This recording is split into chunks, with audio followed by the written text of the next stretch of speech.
So today we're going to make super easy bread recipe for beginners. Here's what we'll need. 3/4 cup of warm water. In the recipe I use 1/2 teaspoon of instant dry yeast since I cannot find the active dry yeast. 1 teaspoon salt, 1 and 1/2 tablespoon sugar. 1/2 cup milk. I divided the all-purpose flour in batches. The other one on top is 1 cup of flour and the other is 2 cups of flour. And the last ingredient is 1 tablespoon vegetable shortening. Let's pan a bit more of the ingredients. So after gathering all of these ingredients, now let's get baking. So the first step is to pour the warm water in a large bowl. Now I'm showing you the yeast. Slowly stir in the yeast until it is dissolved. Now I'm trying to put everything in. After that, we add the salt. We also add in sugar. Now let's add in the milk. Yes, it is milk even though it's not clear. Let's pour it out. Stir everything until it's thoroughly combined. We'll proceed to mix in the shortening and the first 2 cups of flour.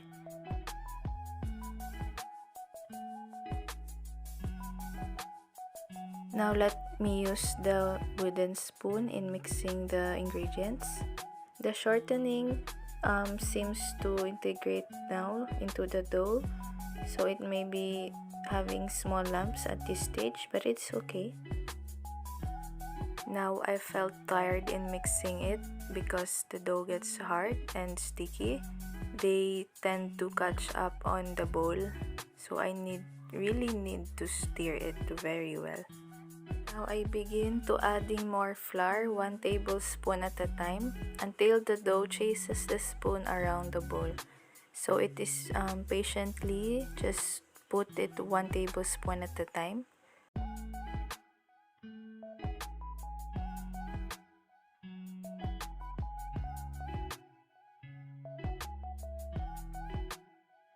Now it's time to turn out the dough into a floured board. As you can see, I have a silicone mat for me to knead the dough. We also need an extra flour with a ridge so that we can dust it in our silicone mat or a board so that the dough will not stick. Now it is time for us to turn out the dough into the floured board or the silicone mat and knead the dough for about 10 minutes. For me to make sure that I've kneaded the dough for 10 minutes, I'm actually showing you a timer on my tablet, so it indicates 10 minutes. After turning out the dough into the floured surface, it seems that the dough is crumbly, but it's okay because this is only the first stage of our process.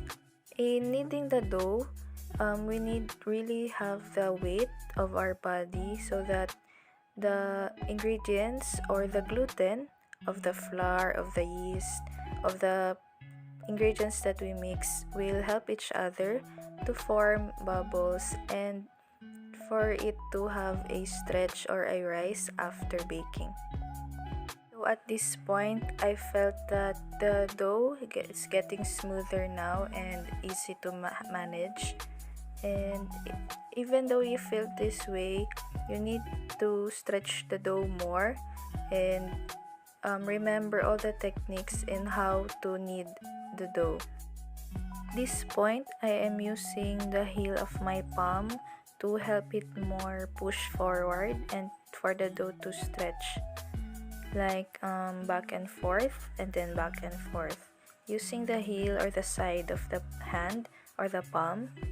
Now I'm trying to shape the dough into a ball or a round shape so that I can also put it on the bowl. Now let us put the dough into a greased or buttered bowl, but I oiled the bowl of mine and turned the dough over so the other side is also greased. Let's have the last look before we are going to proof this dough. I actually don't have a plastic wrap, but we can also manage it with a plate as long as it is covered. Now let us proof the dough into a warm place for about 1 hour. As you can see how happy I am that the dough has risen or doubled in size. After this, let's take a look first. Now you need to punch down the dough. Once again, let us dust the surface and we're going to knead the dough. Turn the dough into a floured board or the silicone mat and knead for about 5 minutes. Now, let us use the rolling pin and flatten out the dough. Now we are going to see and form the dough into a loaf. Now tuck the ends in, just like that. Make sure it is seamless. Now let's tuck the other end, just like that. Just stretch it a bit more and tuck it in. Make sure that the loaf is firm. Before I forgot, I need to grease the pan. Now I'm using again the oil to grease the pan. As you can see, I've used a aluminum foil because the pan or the loaf pan is a bit rusty. That's why to make it safe, I put a wrap or aluminum foil to it. Make sure that you have greased all the corners, all of the sides, so that our dough or the bread will not stick. Now we are ready to set it like that, gently into our greased pan. So let's just make sure, just like that. Put it gently and slowly, like that. So once again, let us cover the dough with our plate. I have here.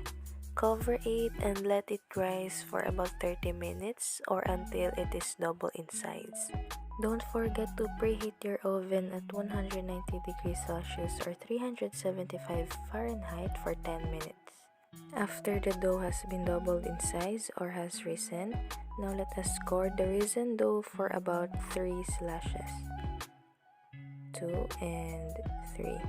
Now before baking, I tried to put a milk for about 1 tablespoon at a time.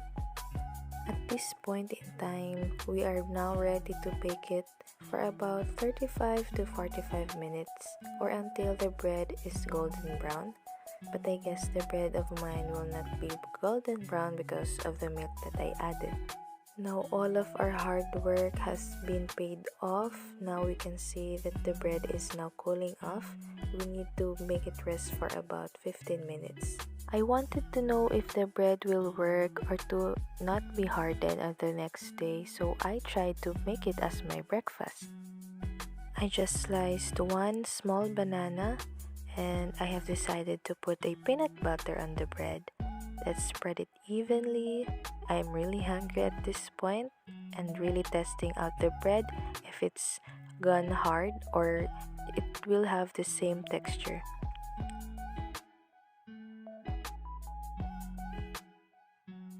Yes, I put the banana slices.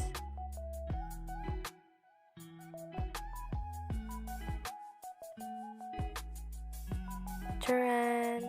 Now let's eat. Yum! Now thank you for watching me eat my breakfast. It was indeed a very simple and easy for beginners to do, and the bread was really delicious. Once again, thank you for watching.